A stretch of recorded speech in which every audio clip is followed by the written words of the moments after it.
The UAW has decided to intensify the ongoing strike, so do you, as an EV investor, need to be worried? Keep watching for the next 10 minutes as we take you through a summary of the entire issue. But before we do that, subscribe to our channel, $1 World, for regular stock market updates. The United Auto Workers, or UAW, recently reached a tentative agreement with Stellantis, which stands as a significant development in the ongoing auto industry labor disputes. This move comes in the wake of the UAW's expansion of the strike against General Motors, extending their efforts to apply pressure on the remaining holdout between the big three automakers. While the agreement with Stellantis is considered a breakthrough, the decision to broaden the strike against GM has left observers wondering about the union's strategy. The tentative agreement between the UAW and Stellantis involves the rivalry of an assembly plant in Illinois that had been closed in February, affecting over 1,200 workers. It is seen as a major victory for the union and its members, marking an outcome that, just a few weeks ago, appeared unattainable. The 14,600 UAW members who had been on strike at Stellantis are now expected to return to work within days. However, on the flip side of the coin, nearly 4,000 GM factory workers responsible for building Cadillac and GMC SUVs in Spring Hill, Tennessee have joined the extended strike. This expansion of the strike against GM has been met with disappointment by both the automaker and UAW leadership.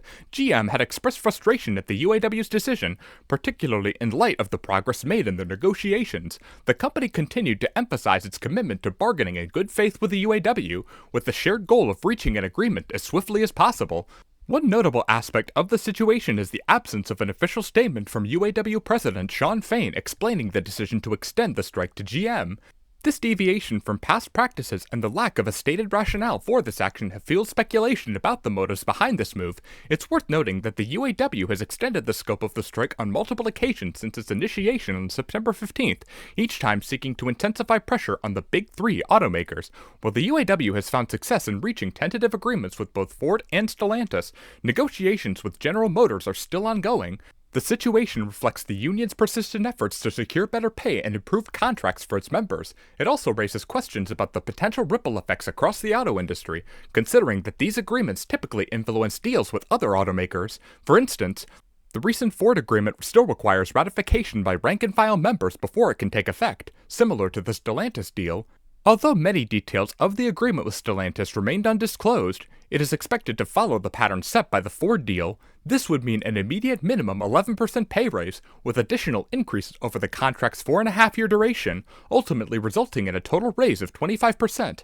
Moreover, a cost of living adjustment, or COLA, is anticipated to be included in the agreement to protect workers against rising prices. The reintroduction of COLA is a significant development, as the UAW had previously conceded this benefit when Chrysler, a predecessor to Stellantis, faced severe financial challenges. Stellantis, however, is currently enjoying robust profitability, making this concession less necessary.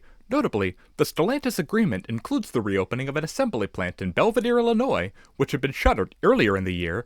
This plant will transition to producing mid-sized trucks, replacing the Jeep Cherokee compact SUV previously manufactured there. The UAW leadership heralded this achievement as a testament to their accomplishments, citing the revival of a plant that the company had initially closed. Furthermore, the UAW secured commitments for new products at two other plants facing potential closure, an engine plant in Trenton, Michigan, and a machining plant in Toledo, Ohio, responsible for producing parts for transmissions, among other products. These commitments are seen as safeguards for union jobs, considering the changing landscape of the automotive industry as it shifts away from traditional gas-powered vehicles to electric propulsion. While Stellantis came to the bargaining table with plans to reduce UAW-represented jobs by 5,000 over the contract's duration, the union's persistence resulted in an agreement that will instead increase the UAW's headcount within the company by 5,000, as stipulated in the tentative agreement. With the UAW closing on agreements with both GM and Stellantis, there is the possibility of ending the longest auto worker strike in 25 years. The significance of these agreements goes beyond the immediate gains for UAW members. They are likely to set the tone for labor negotiations within the automotive industry and influence workers' compensation and benefits in the face of rising inflation, a challenge that has impacted the purchasing power of many employees. As discussions with GM continue, the UAW's actions will likely reverberate not only within the auto industry, but across the broader labor movement. The decisions made in the coming days and weeks will determine the future of auto workers and the direction of labor negotiations in an evolving and highly competitive industry. In conclusion, the recent developments in labor negotiations within the automotive sector represent a complex interplay of strategy, worker demands, company profitability, and broader economic factors. The UAW's ability to secure favorable agreements with major automakers is a testament to the power of collective bargaining and the persistent pursuit of better working conditions. As the strike enters its 7th week and as negotiations continue, the outcomes will have far-reaching implications for auto workers and the industry as a whole. Enjoying the video so far? Be sure to join our Discord community to connect with other like-minded investors. Talking more about the strike, the recent labor agreement reached between the United Auto Workers or UAW and Ford Motor Company may serve as a model for labor negotiations within the automotive industry. The deal includes several significant benefits for union workers, such as substantial pay raises, improved pension benefits for senior employees with traditional pension plans, and increased company contributions to 401k accounts for workers hired after 2007. However, the UAW did not achieve its goal of reinstating traditional pension plans for employees hired after 2007 or restoring retiree healthcare coverage. In addition to these financial aspects, the union secured improved job guarantees, including the right to go on strike to protest plant closures during the contract's duration. This is a notable departure from previous contracts, which typically included a no-strike clause while in effect. The ratification process for the Ford agreement was set to commence with a meeting of local union officials representing workers across the country. Despite the substantial gains for the union, including double-digit pay increases, the outcome of the ratification process remained uncertain. A similar process was scheduled to begin for Stellantis. Normally, unions do not call off strikes until a tentative labor agreement is ratified. However, in the case of Ford, UAW had workers return to work while the ratification process was still ongoing. This move put additional pressure on General Motors, or GM, and Stellantis to reach their own agreements with the union swiftly. UAW Vice President Chuck Browning emphasized the importance of not letting Ford resume full production while the other companies delayed their negotiations. Some Ford workers had already returned to their jobs as the company prepared to resume operations, with a plan to have the plant running at full capacity by Monday. While tentative agreements at Ford and Stellantis suggested that the strike might be nearing resolution, the recent expansion of the strike at GM introduced uncertainty for the coming days.